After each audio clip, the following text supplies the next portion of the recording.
That Indian parents या तो dental health के लिए बहुत ज़्यादा पोजेसिव होते हैं या बिल्कुल ही इग्नोरेंट। अगर दूध के दांतों के अंदर कोई भी इश्यूज आते हैं, कैविटीज होती हैं, कुछ भी होता है, तो बहुत हाई चांसेस होते हैं कि आपके परमानेंट टीथ भी इफेक्ट होते हैं। कैविटीज के बिगेस्ट कॉजेज क्या हो सकते हैं किड्स में?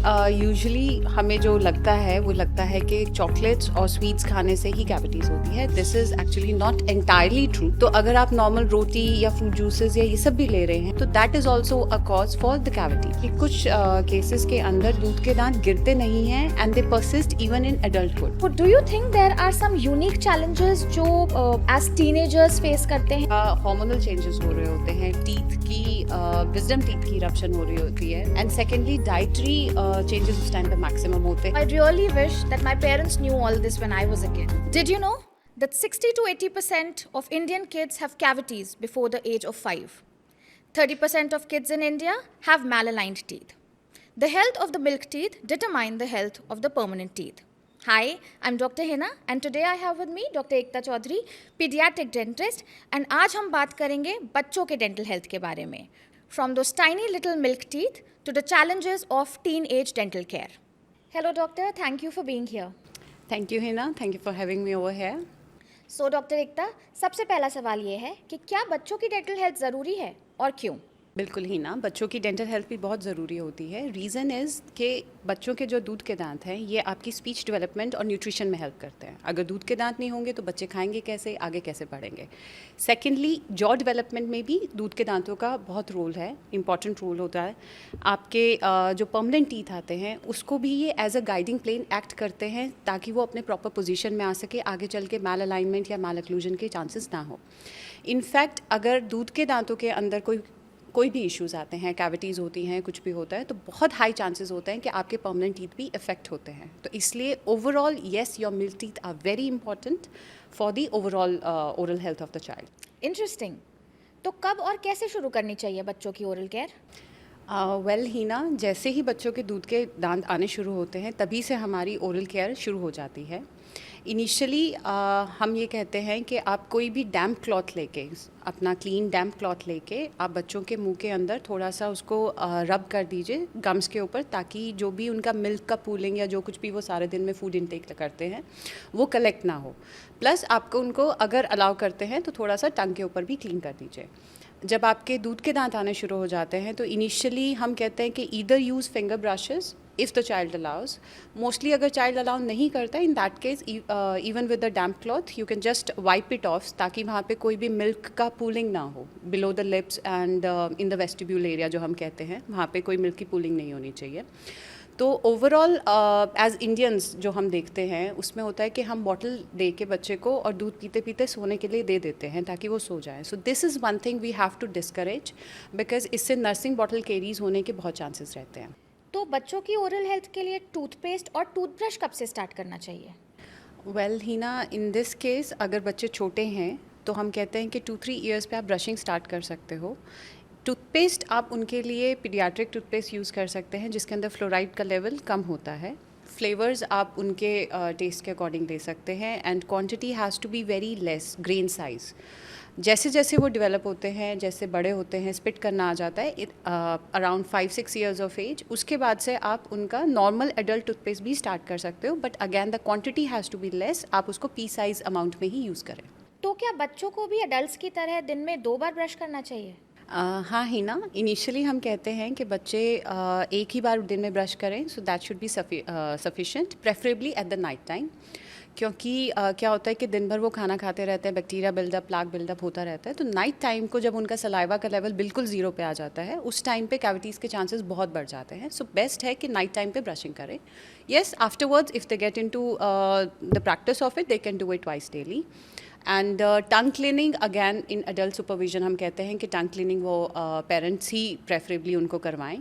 एंड फ्लॉसिंग के लिए जब तक बच्चों के दूध के दांत है तब तक हम फ्लॉसिंग के लिए एज सच नहीं कहते पेरेंट्स को कि आप मिल्क टीथ के अंदर फ्लॉसिंग करें।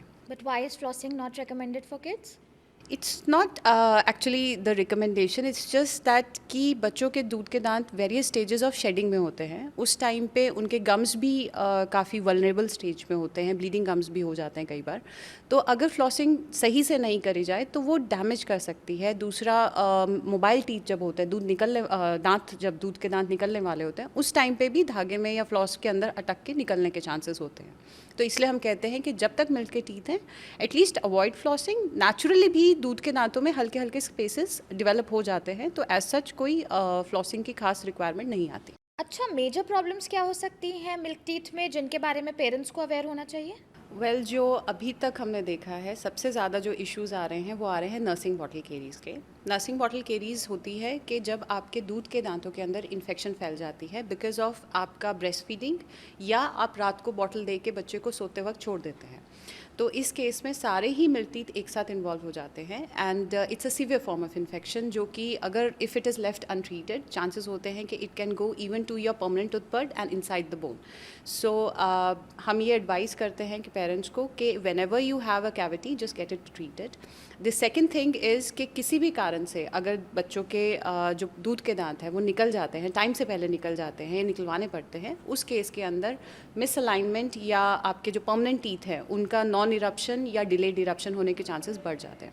सो for that reason we always tell the parents कि आप टाइमली चेकअप हमेशा करवाते रहिए बच्चों के दूध के दांतों का भी, ताकि कोई भी अगर प्रॉब्लम्स आती हैं तो वो देन एंड देयर ट्रीट हो सके। कैविटीज़ के बिगेस्ट कॉजेज़ क्या हो सकते हैं किड्स में? वेल, कैविटीज़ के यूजुअली हमें जो लगता है वो लगता है कि चॉकलेट्स और स्वीट्स खाने से ही कैविटीज़ होती है। This is actually not entirely true. There are different factors. The first factor is कि yes, sweets we say can have a role, लेकिन वो sweets आपका normal carbohydrates, junk food, processed food से भी मिलता है, starch based content. The second thing is the frequency of the food. तो अगर आप normal रोटी या fruit juices या ये सब भी ले रहे हैं, लेकिन आपका बहुत repeated intake है, biscuits, भुजिया वगैरह का बच्चे बहुत regularly लेते रहते हैं, तो that is also a cause for the cavity. The third thing is the plaque buildup over the tooth, यानी कि आपकी जो ओरल हाइजीन प्रैक्टिसेस हैं या ब्रश कर रहे हैं वो आपका इतना टाइम दे रहा है कि वहाँ पे फूड बिल्डअप रह रहा है एंड बैक्टीरिया ग्रोथ हो रहा है और कैविटीज़ हो रही हैं। So all these factors are important. We have to curb the intake, we have to curb the frequency. भले ही बच्चा एक मील पे साथ में बैठ के शुगर ले सकता है, मिठाई ले सकता है, लेकिन उसके बाद प्रॉपर ब्रशिंग हो। अच्छा, डिलेड इरप्शन और अर्ली शेडिंग पेरेंट्स के लिए एक बहुत बड़ा कंसर्न होता है। What would you like to say about that? Usually तो पेरेंट्स को अच्छा लगता है कि उनका बच्चा कंपटीशन में, हर जगह कंपटीशन में फर्स्ट आए, बट हर एक चीज़ का टाइमलाइन होता है। मिल्क टीथ का अपना टाइमलाइन होता है इरप्शन और शेडिंग का, परमानेंट टीथ का भी वैसे ही एक टाइमलाइन होता है इरप्शन और शेडिंग का। तो usually milk teeth we say कि at the age of 6 months start erupting and till the age of 3 years वो अलग अलग stages के अंदर आते रहते हैं। Afterwards at the age of 5+ years they start to shed and कभी भी आपके दूध के दांत एक साथ नहीं गिरते, कभी भी आपके परमानेंट टीथ एक साथ नहीं आते। इस टाइम फ्रेम के अंदर 6 months to 1 year का डिले हम मान के चलते हैं कि नॉर्मल है। कई बार न्यूट्रिशनल डेफिशिएंसी, जेनेटिक्स की वजह से या नॉर्मल डेंटल इश्यूज़ की वजह से ये इरप्शन के अंदर डिले आ सकता है। तो 6 months to 1 year इज़ स्टिल ओके। उससे ज़्यादा होता है तो आई विल से कि you get a dental consult done, तो so that we can be aware of the problems. And secondly इस केस के अंदर एक चीज़ जो पेरेंट्स को बतानी होती है वो होता है कि 6 years पे आपका फर्स्ट परमानेंट मोलर आ जाता है जिसके ऊपर कोई भी मिल्क टूथ नहीं होता। तो usually that gets unnoticed, but that should be something which parents should be aware of कि हाँ आपके 6 years पे परमानेंट टीथ आ जाएंगे, पक्की जाड़ें आनी शुरू हो जाएंगी। And Heena, one more thing is that कि कुछ केसेस के अंदर दूध के दांत गिरते नहीं हैं and they persist even in adulthood. तो उसके बहुत से अलग रीजंस होते हैं। For that a dental checkup is a must, ताकि हम पता कर सकें कि उसमें कोई दांत इरप्ट ही नहीं हुआ, बना ही नहीं, या किसी और वजह से वहाँ पे हिंड्रेंस है। सो डॉक्टर एकता, जब ये परमानेंट टीथ आते हैं तो they start looking very weird and disproportionate, just like rabbit teeth. Why is it so? Rabbit teeth या bug teeth, this is actually the term जो पेरेंट्स यूज़ करते हैं हमारे सामने। This happens at the age of 7 to 8 years and इसको हम अगली duckling stage भी बोलते हैं। रीज़न ये होता है कि परमानेंट टीथ तो अपने नॉर्मल साइज़ पे आए हैं, लेकिन आसपास के जो दूध के दांत हैं वो साइज़ में छोटे हैं, प्लस जॉज डेवलपमेंट अभी हो रही है। तो this is very normal and it's only a transition phase. Regular checkups करवाते रहिए एंड इवेंचुअली जैसे जैसे बच्चा बड़ा होगा, जैसे जैसे जॉ डेवलप होगी, वैसे they start to look normal. Okay, so let's talk about the misaligned teeth or the irregular teeth. क्या रीजंस हो सकते हैं irregular teeth के? Well Heena, for the misalignment there are various causes. कुछ डेवलपमेंटल कॉजेज हो गए, जैसे जेनेटिक्स हो गया, न्यूट्रिशनल डेफिशिएंसीज हो गई. कुछ आपके हैबिट कॉजेज भी हो जाते, हैबिट्स भी कॉजेज में आती हैं, जैसे कि आपका थंब सकिंग हो गया, जो कि बहुत कॉमन होता है बच्चों के अंदर. The second is mouth breathing and tongue thrusting. तो whenever a child is sucking on their digit, usually the thumb, तो उसके अंदर बोन के ऊपर एंड नॉर्मल टीथ के ऊपर बहुत ज़्यादा प्रेशर लगता है, जिस वजह से वहाँ पे डेवलपमेंट ऑल्टर हो जाती है. लाइकवाइज आपका mouth breathing and tongue thrusting होता है, जिसके अंदर बच्चा अपनी टंग को बार बार आगे के दांतों की तरफ पुश करता है, जिसकी वजह से वो स्पेसेस क्रिएट हो जाते हैं, या इसको इंटीरियर ओपन बाइट कहते हैं, वो चीज़ें हो जाती हैं. तो हम पेरेंट्स को कहते हैं कि कोई भी आपकी हैबिट हो बच्चे की, after an age of 18 months या 2 years, उसके बाद उसको डिस्करेज करना शुरू करो. अगर नहीं होता तो you can go for a dental visit. We have appliances, we have different ways of discouraging that habit. So braces और अलाइनर्स के लिए राइट एज क्या हो सकती है? Heena, in this case usually 7 to 14 years के बीच में ब्रेसेस या अलाइनर्स हम शुरू कर सकते हैं. इन्हें हम एट द एज ऑफ 7 या 8 years अगर कोई इश्यूज़ या मिसअलाइनमेंट डिटेक्ट होती है तो हम पार्शियल ब्रेसेस यूज़ करते हैं.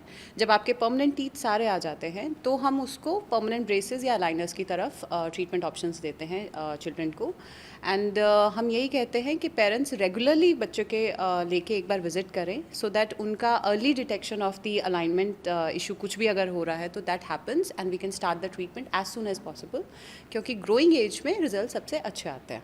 ओके, मुझे ना एक चीज़ लगती है दैट इंडियन पेरेंट्स या तो डेंटल हेल्थ के लिए बहुत ज़्यादा पॉजेसिव होते हैं या बिल्कुल ही इग्नोरेंट.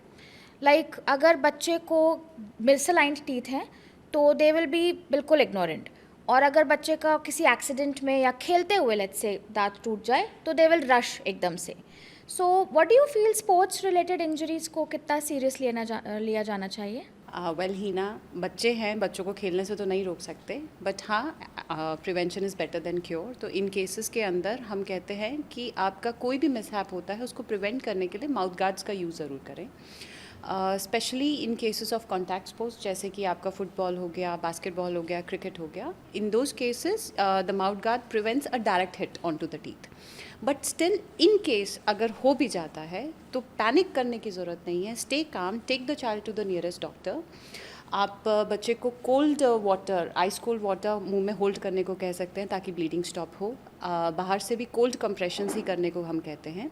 एंड उसके अकॉर्डिंग उसके अलावा अगर कोई दांत निकल जाता है तो वी सजेस्ट कि आप उस दांत को कच्चे दूध में रख के डॉक्टर के पास लेके जाइए. आफ्टर एग्जामिनेशन कुछ केसेस के अंदर डेंटिस्ट उसी दांत को रिफिक्स कर देता है. So overall, in cases of sports injuries, we have to take the child for the dentist consult and dentist intervention, so that any treatment, if it is required, that could be done then and there.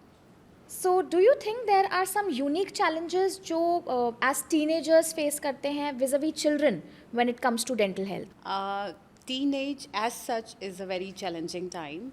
उस time पे hygiene, maintenance of the hygiene is an issue. Plus आपका hormonal changes हो रहे होते हैं, teeth की wisdom teeth की eruption हो रही होती है. एंड सेकेंडली डाइटरी चेंजेस उस टाइम पे मैक्सिमम होते हैं. टीनेजर्स आर यूजुअली नोन कि वो जंक फूड वगैरह का इंटेक बहुत ज़्यादा लेते हैं. तो with less brushing and more junk food intake, more chances of cavities coming into the teeth is something which the teenagers faces. Secondly, जो भी आपकी misalignment होती है वो उस टाइम पे सबसे ज़्यादा prominent होके आती है. तो हम कहते हैं कि for the teenagers the best time to start any kind of alignment treatment, यानी कि braces या aligners, it is during the teenage only. So I really wish that my parents knew all this when I was a kid. Well, it's all about bringing a positive change. जब जागो तब सवेरा. Definitely. Thank you, doctor.